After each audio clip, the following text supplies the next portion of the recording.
Students, welcome to your biology class. तो आज का हमारा जो टॉपिक ऑफ डिस्कशन है, लास्ट टाइम हमने वायरसेस के बारे में डिस्कस किया था कि वायरसेस क्या है और वो कैसे वो फंक्शनिंग करते हैं और उनका इन्फेक्शन कैसे होता है, वायरसेस अपना लाइफ साइकिल कैसे फॉलो करते हैं, और ये सब कुछ हमने लास्ट टाइम डिस्कस किया था। Today our topic for discussion is fungus. ठीक है, इनको हम प्लूरली बोलते हैं फंगाई। ठीक है, तो फंगाई जो है, these are the micro organisms.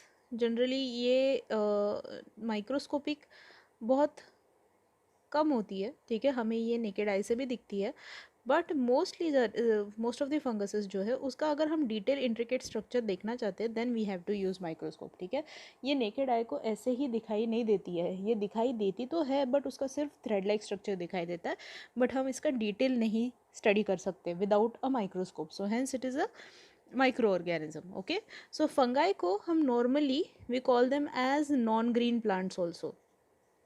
ठीक है, but they are not plants. Okay, ये बात आपको याद रखना ज़रूरी है। ओके, इनको भले ही आपने यहाँ पे बहुत सारे बुक्स में वगैरह आपने पढ़ा होगा, they are called as non green plants. Non green because they do not contain chlorophyll. Okay, plants इसीलिए बोला गया है सिर्फ एक ही रीज़न के लिए, और वो रीज़न है कि बिकॉज दे आर स्टेशनरी। ठीक है, they do not move. Okay, so hence they are called as plants, otherwise there is no other reason to call them as plants, और there is nothing special about it to call it as plants. So hence they are called as non-green plants. Then funguses जो है generally अगर हम देखते हैं तो उनको हम बोलते हैं या sorry the branch which studies funguses. Okay, so that is called as mycology. ठीक है, तो mycology is branch of science और biology which deals with study of funguses.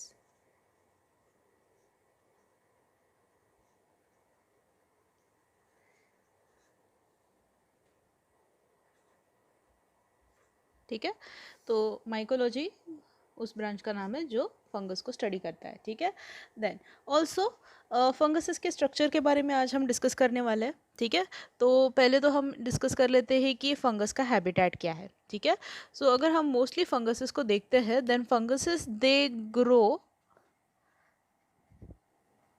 Habitat यानी place where the organism thrives और grows. Okay, so place where they grow are mostly damp, ठीक है, और moist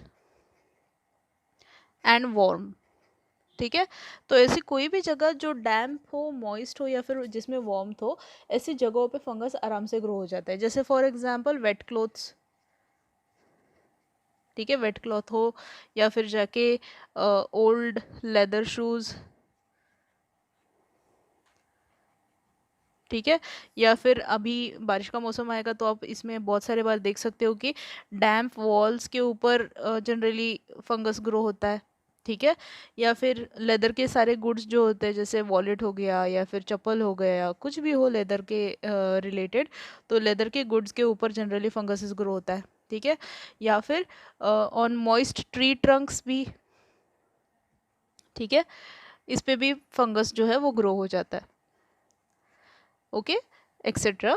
ऐसे बहुत सारे सरफेसेस पे हमें फंगस का ग्रोथ दिखाई देता है। ठीक है, फंगस का ग्रोथ स्टडी करने के लिए I want to give you an activity. ठीक है, तो मैं यहाँ पे एक्टिविटी लिख भी रही हूँ, then you have to perform it at home. Okay, so activity for the day, I hope आपने अपना लास्ट एक्टिविटी किया होगा, कर्ड प्रिपरेशन। ठीक है, so what is your activity today? You have to take a bread, piece of bread, ठीक है, और dough. ठीक है, जो अब रोटी बनाने का डो होता है वो ले लो, या फिर एक ब्रेड का एक स्लाइस ले लो। ठीक है, उसको आपको लेना है, उसको आपको क्या करना है, उसको आपको मॉइस्टन करना है, सिर्फ उसको डैम्प करना है, पूरी तरह से उसको भिगा के नहीं रखना है। ठीक है, उसको सिर्फ डैम्प कर लो, उस पर कुछ स्प्रे से पानी उसको के ऊपर स्प्रिंकल कर लो या फिर कुछ बूंदे उसमें डाल दो। ठीक है, moisten it. Okay, and then you have to keep it inside a jar और ए से टिफिन। ठीक है, और स्पेसिफिकली अगर आप ऐसा एक कोई डब्बा चूज़ कर लो जो यूज़ एंड थ्रो वाला होता है, जिसका लिड ट्रांसपेरेंट हो या फिर डब्बा ही पूरा ट्रांसपेरेंट हो जिसको आप बाद में फेंक सकते हो, ऐसा वाला अगर आप डब्बा यूज़ कर लोगे तो बहुत अच्छा रहेगा, ठीक है। तो keep it inside it and you have to keep this for 3 to 4 days, ठीक है। And you have to do nothing, you have to just observe. After 3 to 4 days you have to note your observations,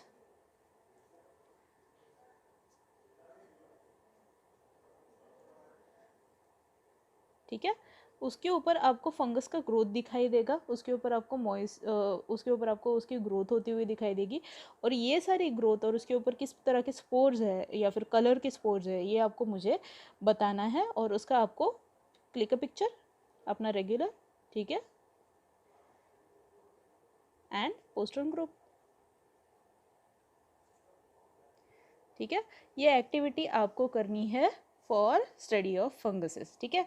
अभी एक इसमें precaution आपको ये लेना है कि फंगस जब ग्रो हो जाएगा उसके ऊपर या फिर वो जब भी टिफ़िन के अंदर रहेगा तो आपको उसको हाथ नहीं लगाना है, ठीक है। Do not touch it directly, आपको उसको ऑब्जर्व करके पिक्चर निकाल के उसको फेंक देना है, ठीक है।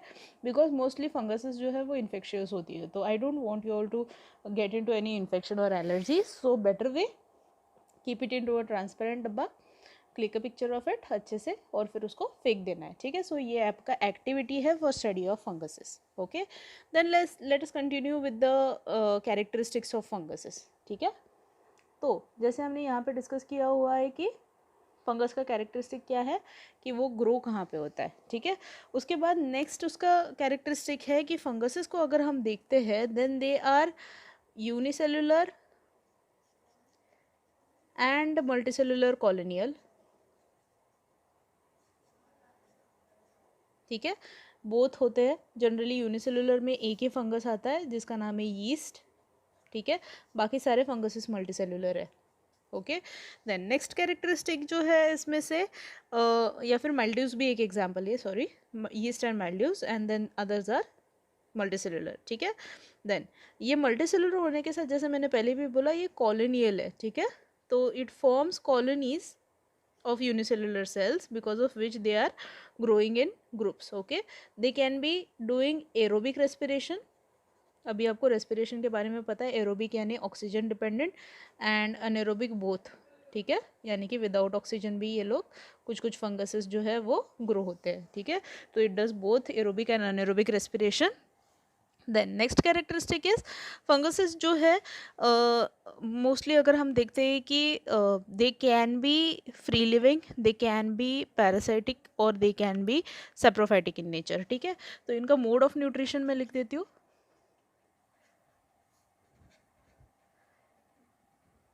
Okay. It can be saprophytic, saprophytic यानी डेड एंड डिकेइंग पे ग्रो होने वाले, है ना। तो डेड एंड डिकेइंग मैटर पे ग्रो होने वाले funguses, and then they can also be parasitic, ठीक है। एक फंगस है जो सिम्बायोटिक भी है, जो एल्गी के साथ जनरली सिम्बायोसिस करता है और उसको हम बोलते हैं लाइकिन, ठीक है। तो एक एग्जांपल है lichen which is symbiotic, okay. And there is yet another example of symbiosis जिसमें एक फंगस है जिसका नाम है माइकोराइजा, जो प्लांट के रूट के ऊपर ग्रो होता है, ठीक है। तो इसके कुछ एग्जांपल है जो सिम्बायोटिक है, कुछ एग्जांपल्स है जो पैरासाइटिक है, जैसे कुछ फंगसेस जो है वो इन्फेक्शन करते हैं, जैसे for example ring worm causing fungus, okay. तो ये रिंग वर्म कॉजिंग फंगस जो है वो क्या करता है, डेड स्किन सेल्स के ऊपर ग्रो होता है। या फिर सिंपल सा एग्जाम्पल, हमारे बालों में कभी कभार डैंड्रफ होता है, ठीक है, उसके फ्लिक्स के ऊपर भी फंगसेस ग्रो होते हैं, ठीक है।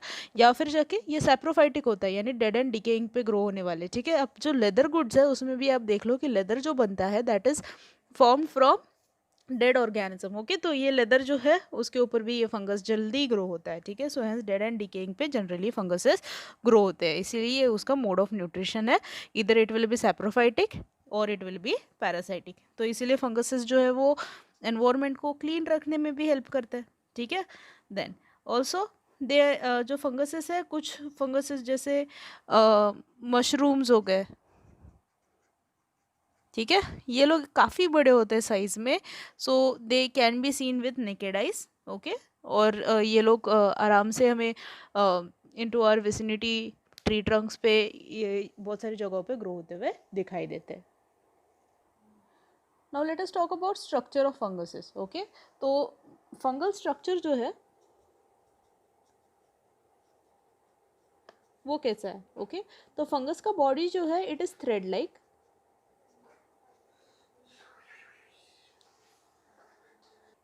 तो फंगल बॉडी जो है वो थ्रेड लाइक होती है, जिसको हम बोलते हैं माइसेलिया. ओके, माइसेलियम यानी थ्रेड लाइक स्ट्रक्चर. ओके, तो ये थ्रेड लाइक उसकी बॉडी है. और फिर जाके एक एक उसके जो थ्रेड लाइक स्ट्रक्चर है उसको हम बोलते हैं हाइफी. ठीक है, तो हाइफी से उसका बॉडी बनता है पूरी तरह से. और इसको अगर हम लेंस के नीचे, हैंड लेंस के नीचे वगैरह देखते हैं तो वो छोटे छोटे डॉट्स होते हैं उसके ऊपर, इन हाइफी के ऊपर, जिसको हम बोलते हैं स्पोरेंजिया. ठीक है, स्पोरेंजियम जो है वो स्पोर्स प्रोड्यूस करने में हेल्प करता है. ठीक है,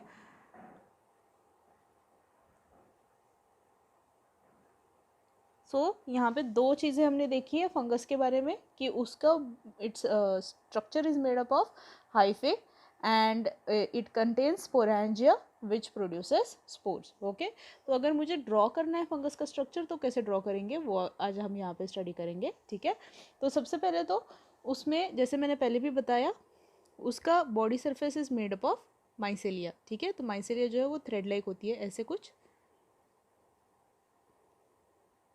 ये रूट्स नहीं है, ये माइसेलिया सबस्ट्रेट बना रही है, यानी वो वहाँ पे अटैचमेंट के लिए वो एरियाज बनाती है. ठीक है, ये ऐसे कुछ थ्रेड लाइक स्ट्रक्चर बनता है उसका.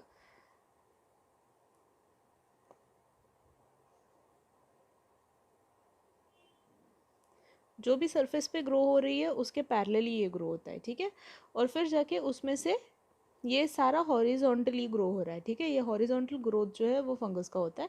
और फिर इसमें से कुछ वर्टिकल ग्रोथ होती है ऐसे, और वो बल्जेस बनाती है.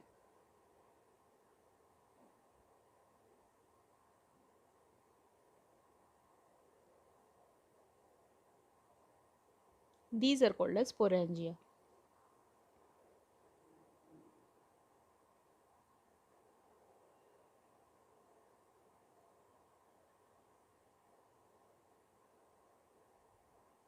ओके, सो ये एक एक स्पोरेंजिया जो है वो अपने अंदर ऐसे स्पोर्स प्रोड्यूस करता है. Spores are the fruiting bodies. Fruiting bodies यानी जैसे सीड है वैसे ये स्पोर जो है वो फंगस को ग्रो करने में हेल्प करता है. ठीक है, जैसे ये स्पोरेंजिया मैच्योर हो जाता है, एक स्पोरेंजिया ब्रेक हो जाता है और उसके स्पोर्स सारे एक्सपोज हो जाते हैं. And after exposure they are spread into the atmosphere. ठीक है, ऐसे वो कुछ स्ट्रक्चर है. So this is a typical structure of fungus हम बोल सकते हैं. कैसे ड्रॉ करना है आई होप आपको समझ में आ गया. तो यहाँ पे मैं फिगर लिख देती हूँ. That is of Mucor. Mucor is a bread mould या फिर फंगस, ब्रेड फंगस. ठीक है,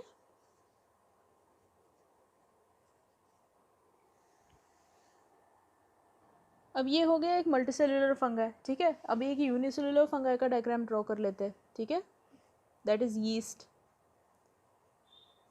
तो यीस्ट जो है वो यूनिसेल्युलर है. ओके, और यहाँ पे उसका न्यूक्लियस है. और यीस्ट जो है वो बडिंग करता है. बडिंग यानी वो अपने ऊपर एक छोटा बड़ बनाता है for reproduction. It does not produce sporangia. ठीक है, तो ऐसे कुछ यीस्ट का स्ट्रक्चर होता है जनरली.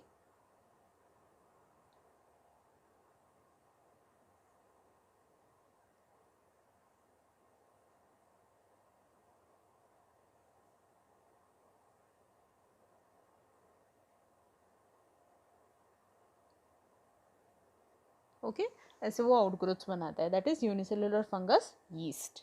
ठीक है, then next we will talk about yet another fungus का structure. That is multicellular fungi and it is quite big in size also. ठीक है, और इस फंगस का नाम है मशरूम. ठीक है, तो मशरूम्स कैसे दिखाई देते हैं. So mushrooms are something like this. उसमें एक बड़ा सा शेफ्ट होता है. ठीक है, और उसके ऊपर एक कोन लाइक स्पोरेंजिया प्रोड्यूस होता है.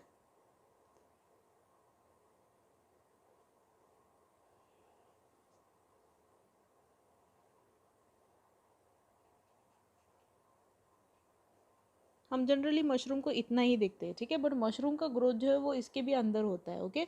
अगर हम देखेंगे तो मशरूम जो है वो पूरी तरह से उसका माइसेलियर ग्रोथ भी होता है और ये उसका फ्रूटिंग बॉडी है, इसमें वो स्पोर्स बना रहा है, ठीक है।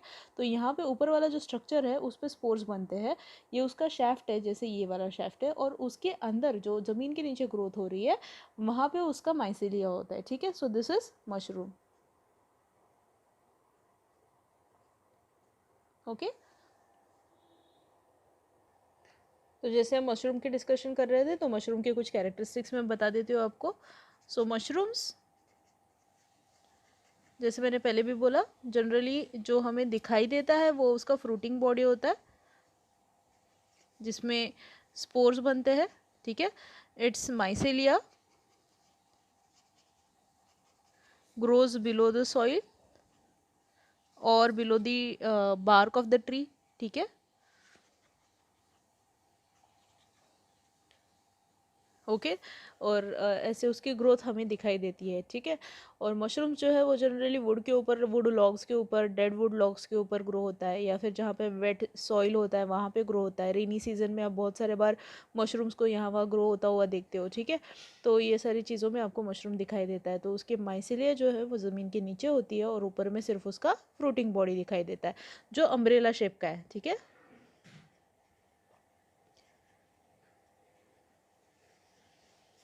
देन इसके अलावा हम अगर मशरूम को देखते हैं तो फिर उसके नीचे भी कुछ हमें slit and lines like structure दिखाई देते हैं जिसमें से स्पोर्स एक्चुअली ग्रो होते हैं, ठीक है। तो फंगाई जो है वो हेटेरोट्रॉफिक इन नेचर है, जैसे हमने पहले भी डिस्कस किया, और दे कुड बी सैप्रोफाइटिक और parasitic in nature, okay. Then fungus जो है it obtains its food from dead and decaying matter, so hence it is saprophytic in nature. Then parasitic जो फंगसेस होते हैं वो किसी और लिविंग ऑर्गेनिज्म के बॉडी के ऊपर ग्रो होते हैं और वहाँ से नरिशमेंट डिराइव करते हैं जिसकी वजह से वो दूसरों को हार्म भी कर सकते हैं, so hence they are parasitic in nature, ठीक है। रिप्रोडक्शन जो है फंगस का, okay, so reproduction is the next point. So reproduction in fungus occurs through two methods, जैसे हमने डायग्राम में भी देखा, एक है स्पोर फॉर्मेशन, ठीक है, जिसमें वो स्पोरेंजियम में स्पोर बनाता है, या फिर second method is by budding, ठीक है। एंड एसेक्सुअल मेथड से एक और बार होता है, that is also by fragmentation, कभी कभार उसका माइसीलिया टूट जाता है तो वो दूसरी जगह पे भी ग्रो होना शुरू हो जाता है, ठीक है। देन ईस्ट में मोस्टली बडिंग होता है, spore formation into multicellular fungi हमें दिखाई देता है, ठीक है। और कुछ fungi like bread moulds, mildews, mushrooms, ये लोग क्या करते हैं, स्पोर फॉर्मेशन करते हैं, ओके। तो फंगसेस जो है ये मेजरली ये जो स्पोर्स बनाते हैं, तो स्पोर्स आर सो इंटैक्ट, या फिर स्पोर्स आर सो, जैसे हमने बैक्टीरियल स्पोर के बारे में डिस्कस किया था वैसा ही काइंड ऑफ ये स्पोर होता है, जिसमें वो उसका जो सेल सर्कुलर स्ट्रक्चर है उसके अंदर उसका सेल का बहुत ही हम बोल सकते हैं कॉन्सेंट्रेटेड फॉर्मेट में उसका सारा जो cytoplasmic matter and other matter उसका जो है उसको हम रिड्यूस करके रख देते हैं। और ये स्पोर जो है it can B viable for years, okay. जैसे ही वो फंगस को छोड़ देता है वैसे ही वो सालों साल के लिए वो रह सकता है, ठीक है। जैसे for example you can see the spores growing even sometimes on onion skin, ठीक है। आपने बहुत सारे बार देखा होगा अनियन के ऊपर कभी कभार ब्लैक कलर का डस्ट होता है, that is not dust, it is fungal spores, okay. वैसे ही मोस्टली बहुत सारे बार दीवारों के ऊपर आपने ब्लैकनिंग देखा होगा फंगस की ग्रोथ के बाद, या फिर कभी कभार सिट्रस फ्रूट्स लाइक ऑरेंजेस के ऊपर आपने देखा होगा कि उसके ऊपर भी फंगस का ग्रोथ होता है, तो वो it is bluish green in colour. यहाँ पे मैं कुछ इमेजेस ऐड कर रही हूँ, वो भी आप देख सकते हो, ठीक है। तो ये है सिट्रस फ्रूट के ऊपर, या फिर ये हो गया वॉल के ऊपर ग्रो होने वाला फंगस, ठीक है, या फिर ये है जो फंगस लेदर गुड्स के ऊपर ग्रो हो रहा है, ठीक है। तो ये कुछ जगहें हैं जहाँ पे फंगस ग्रो होता है। और फंगस के स्पोर्स जो है वो काफ़ी कई अलग अलग कलर्स के हैं। यहाँ पे आप देख सकते हो एक image of different colours of spores which have been produce, जिसमें से जनरली स्पोर्स के कलर के हिसाब से भी हम फंगसेस को आइडेंटिफाई कर सकते हैं, ठीक है। तो फंगस का जो है स्टडी हमारे लिए बहुत इंपॉर्टेंट है, ठीक है। देन फंगस जो है वो उसका इम्पोर्टेंस अपने लाइफ में बहुत ज़्यादा है। जैसे फॉर एग्जांपल जैसे हमने बैक्टीरिया के बारे में भी पढ़ा था, वैसे ही फंगस भी बहुत वर्सेटाइल है, हमारे हेल्प करने में बहुत अच्छा है। जैसे फॉर एग्जांपल उसके कुछ आज हम यहाँ पे इम्पोर्टेंसेस पढ़ लेते हैं। ठीक है. So let us now move towards the next point, that is importance of fungi.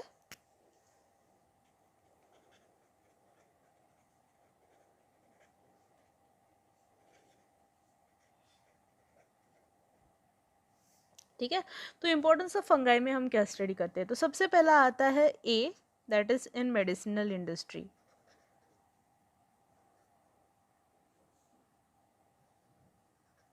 ठीक है. तो मेडिसिनल इंडस्ट्री में सबसे पहला एंटीबायोटिक जो बना था, ठीक है, it was produced by scientist जिसका नाम है सर अलेक्जेंडर फ्लेमिंग. ओके. तो सर अलेक्जेंडर फ्लेमिंग का एक स्टोरी है, वो मैं आज आप लोगों को बताना चाहती हूँ. मैंने आपको last time doctor Edward Jenner का स्टोरी बताया था. आज हम लोग सर अलेक्जेंडर फ्लेमिंग का स्टोरी पढ़ने वाले हैं. तो ये है सर अलेक्जेंडर फ्लेमिंग. ओके. तो सर अलेक्जेंडर फ्लेमिंग ने क्या उनके साथ क्या हुआ था कि वो अपने लैब में एक बैक्टीरिया के ऊपर स्टडी कर रहे थे. ठीक है. और वर्क करते करते उन्होंने कुछ अपने जो कल्चर प्लेट्स थे जहाँ पे वो बैक्टीरिया ग्रो करते हैं, उनको उन्होंने लैब में ही छोड़ दिया था. ठीक है. और लैब में छोड़ने के बाद क्या हुआ कि गलती से वो बाहर रह गए थे, उनको फ्रिज में रखना चाहिए था बट वो बाहर रह गए. तो उन्होंने 3-4 दिन बाद आने के बाद देखा कि उसके ऊपर एक ग्रोथ हो गई है फंगस की, और उसके सराउंडिंग में कुछ भी नहीं है, यानी कि वहाँ पे बैक्टीरिया भी नहीं है और फंगस भी नहीं है, और उसके बाहर में बहुत सारा बैक्टीरिया ग्रो हो गया है. ठीक है. तो उन्होंने देखा कि फंगस और बैक्टीरिया के बीच में एक बैरियर लाइन है जहाँ पे कुछ भी ग्रोथ नहीं दिखाई दे रही है.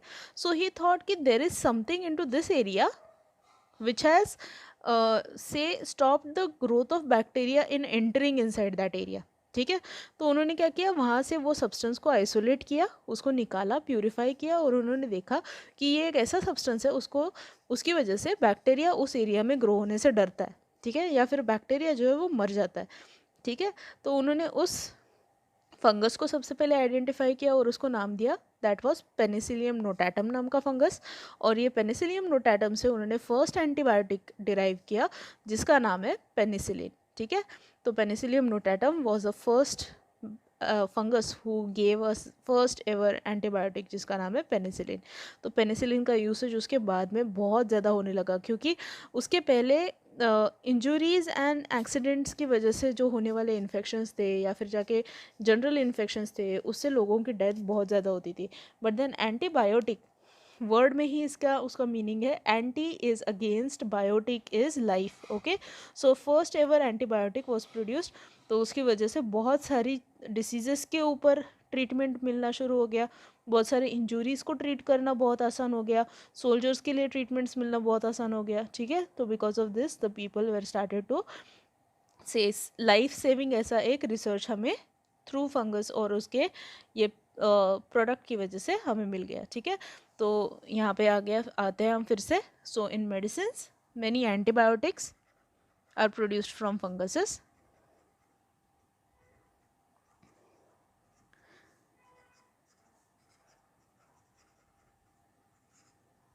और इसका सबसे पहला एग्जाम्पल इज पेनिसिलियम नोटाटम.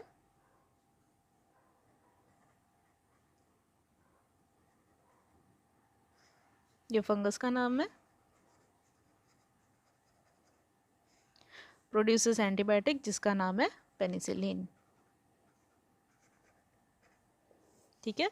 ये सबसे पहला एंटीबायोटिक प्रोड्यूस किया हुआ था. ठीक है. Second is industries.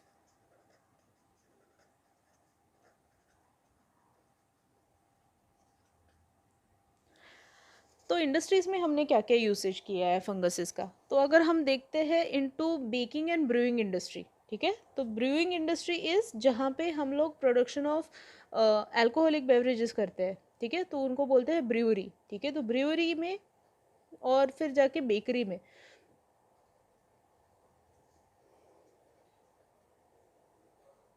यहाँ पे हम एक फंगस को यूज़ करते हैं जो जिसके बिना ब्रूअरी एंड बेकरी का आधा काम बंद हो जाएगा. ठीक है. और उसको हम लोग कॉमनली एक बहुत अच्छे नाम से भी जानते हैं जिसका नाम है बेकर्स ईस्ट. ये बहुत कॉमन नाम है. ठीक है. So yeast is the fungus which is specifically use into this industry, जिसके थ्रू बहुत सारा काम होता है. लाइक से राइट फ्रॉम ब्रेड को बेक करने के लिए उसको फ्लफ़ी बनाने से लेके अल्कोहल इंडस्ट्रीज़ में शुगर्स को कन्वर्ट करना इनटू अल्कोहल, ये प्रोसेस तक, ठीक है, पूरे प्रोसेसेस में यीस्ट का रोल आता है, ठीक है। तो यीस्ट जो है it is called as baker's yeast, या फिर it is also called as, एक स्पीसीज़ है जो बहुत ज़्यादा यूज़ होती है, उसका नाम है सैकरोमाइसिस सेरेवेसी,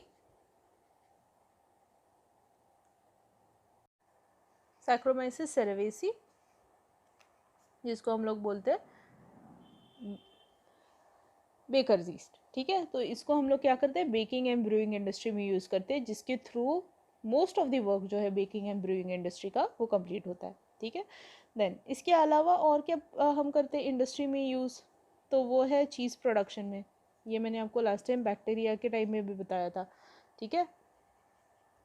मैं आपको यहाँ पे एक इमेज ऐड कर रही हूँ, see this is a kind of चीज़ जिसके ऊपर आपको ये ब्लू ब्लैक कलर का जो दिख रहा है that is entirely fungus, okay. लोग इस फंगस के साथ इसको कंज्यूम करते हैं। तो चीज़ इंडस्ट्री में इसका बहुत इंपॉर्टेंट रोल है, क्योंकि चीज़ में फ्लेवर देना या फिर चीज़ में जो उसका कलर है या फिर उसका टेक्सचर है उसको इम्प्रूव करना, ये सब कुछ फंगस के थ्रू ही होता है, ठीक है। So hence funguses are highly important into cheese industry, okay. So various species of penicillium are used here, various species of aspergillus are used here, ठीक है।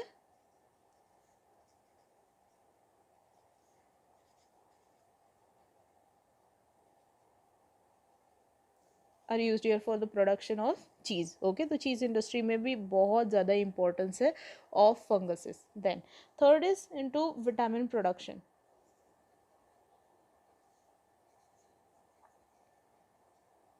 ओके।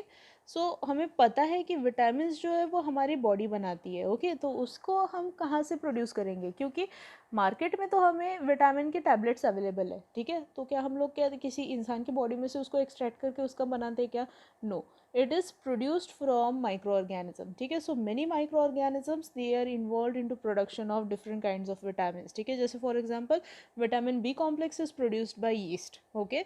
तो ऐसे हम vitamin production through micro organisms करने की वजह से हमें बहुत कम टाइम में कम पैसे में वेस्ट को यूज़ करके भी हम से vitamins, important products like vitamins, acids हो गए बहुत सारे, या फिर बहुत सारे एंजाइम्स हो गए, इनको हम लोग थ्रू फंगसेस प्रोड्यूस कर सकते हैं, ठीक है। Because they require very few nutrients and they give a very good product in very good quantity, ठीक है। तो यहाँ पे विटामिन प्रोडक्शन के लिए हम उसको यूज़ करते हैं in industries. Then for production of organic acids, ठीक है, different kinds of organic acids जो हमें लगते हैं into different kinds of industries, जैसे for example we require citric acid as preservatives, ठीक है, और we require gallic acids, okay, और even we require sometimes fumaric acid.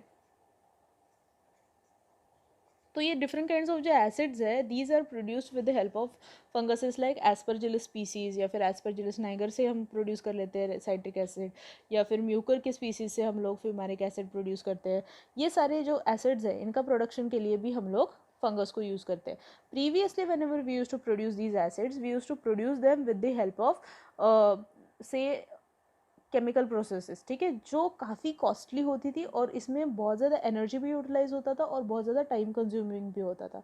तो इसके थ्रू प्रोड्यूस होने वाला साइट्रिक एसिड बहुत महंगा रहता था, but then thanks to funguses and thanks to microbiology we can produce them with very cost efficient से कॉस्ट एफिशिएंसी से हम उसको बना सकते हैं।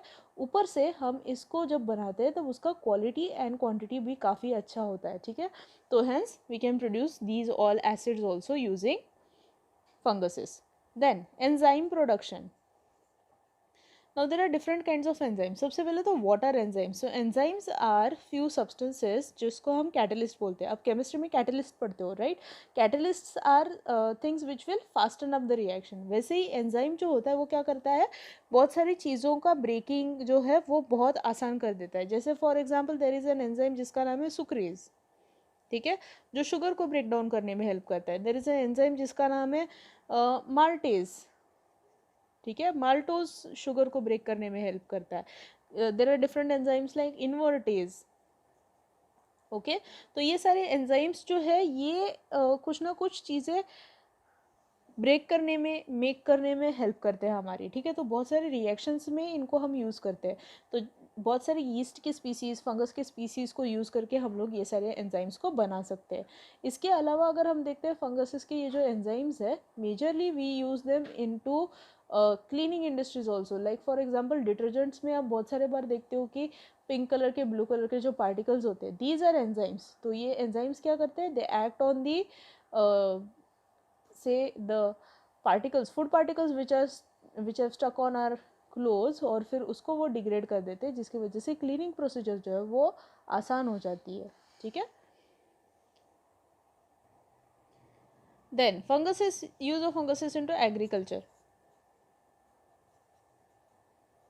तो जैसे मैंने पहले भी बताया, देर इज़ अ फंगस जिसका नाम है वैस्कुलर एर्बस्कुलर माइकोराइजा, जिसको हम शॉर्ट में वैम भी बोलते हैं, ठीक है।